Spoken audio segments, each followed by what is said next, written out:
নমস্কার, কেয়া পাতার নৌকোর একটা নতুন ব্লগে আপনাদের সবাইকে জানাই সুস্বাগতম। আমি কেয়া। বর্তমানে আমার হাজবেন্ডের কর্মসূত্রে আমরা গোয়াতে থাকি। এই রাস্তাটা দেখছেন, এটা আমাদের ফ্ল্যাটের বাইরে বেরোবার রাস্তা। প্রতিদিন আমরা এই রাস্তা দিয়ে বেরোই, আবার এই রাস্তা দিয়ে ঢুকি। সামনে দেখছেন সারি সারি স্কুটার রাখা আছে। এখন একটু কম আছে, কিন্তু একটু পরে প্রচুর স্কুটার এখানে চলে আসে। যারা ফ্ল্যাটে থাকেন তাদের প্রত্যেকের ঘরে দুটো তিনটে করে স্কুটার গাড়ি সব এখানেই নিশ্চিন্তে থাকে। ওই দূরে চার্চ দেখছেন, আমাদের একদম ফ্ল্যাটের সামনে। খুব সুন্দর, জানেন? একদিন নিয়ে যাব আপনাদেরকে দেখাতে চার্চটায়। এটা আমাদের ফ্ল্যাটের সামনেটা। একটু অগোছালো আছে, আসলে আমি এতদিন ছিলাম না তো, কলকাতাতে ছিলাম। এবার ভাবছি ফ্ল্যাটের সামনেটাকে সুন্দর করে সাজাবো। ঘরে এসে একটু কফি খেতে মন করছে। নেসকফি চলে এসছে। এটা একটা কফি বিটার, যেটা আমার কিচেনের আইটেমগুলোর মধ্যে খুবই প্রিয় জিনিস। আর জ্যাগারি পাউডার। সারাদিনে এতবার চা কফি খাই না, যার জন্য একটু চিনিটাকে অ্যাভয়েড করে যাচ্ছি। Milk powder.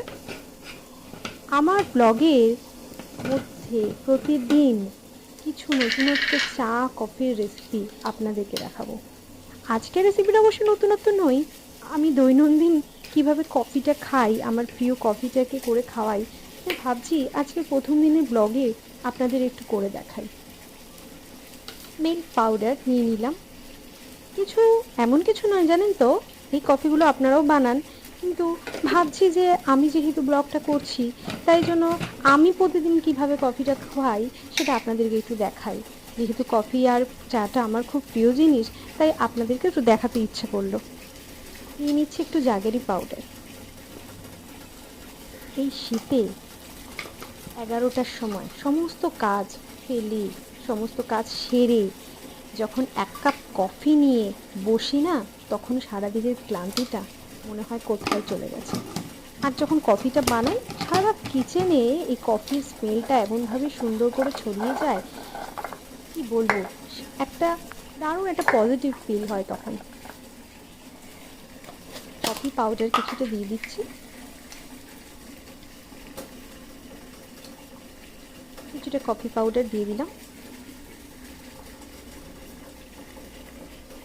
বিভিন্ন কোম্পানির কফি আমরা খাই, জানেন তো, তবে কফিটা চাটা এত কোম্পানি টেস্ট করি যে একটা ক্যাবিনেট কফি আর চায়ের জন্যই বরাদ্দ থাকে। জলটা গরম হয়ে গেছে, পাত্রটা না একটু গরম হয়ে গেছে বেশি। অনেকদিন ধরে ভাবছি একটা সসপ্যান কিনবো, আর কিনতে যাওয়া হচ্ছে না, একদিন যেতে হবে।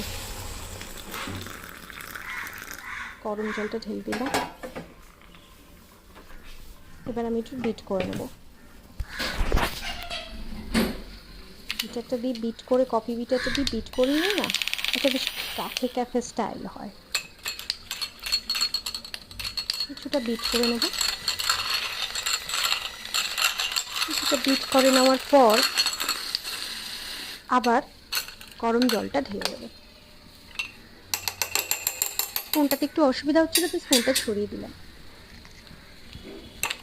এবার আর একটু ভালো করে বিট করে নেব। এই যে ফেনা ফেনা মতটা ওঠে না, ভীষণ ভালো লাগে দেখতে, জানেন তো।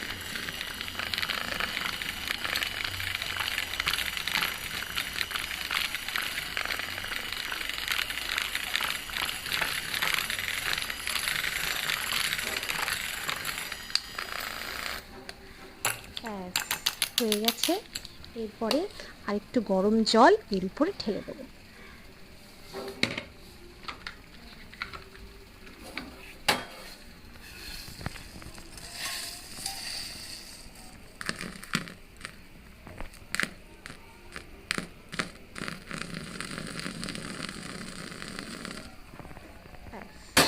কফি আমার রেডি। এর উপরে একটু কফি দিয়ে দেবো। কফিটা যখন মুখে দেব, কফির চুমুকটা, এই কফিটা একটু তেতো তেতো লাগবে, মুখের মধ্যে পড়লে দারুণ খেতে লাগে। ব্যাস, আমার কফি রেডি। 1 কাপ কফিতে আজকের দিনের ব্লগটা আমি শেষ করছি। অন্য আরেকদিন আপনাদের সঙ্গে দেখা হবে কেয়া পাতা নৌকোর আরেকটি নতুন ব্লগে। আপনাদের জন্য আরও নতুন নতুন কিছু রেসিপি, আমার জীবনযাত্রার প্রতিদিন ডেলি রুটিন নিয়ে আমি আবার কেয়া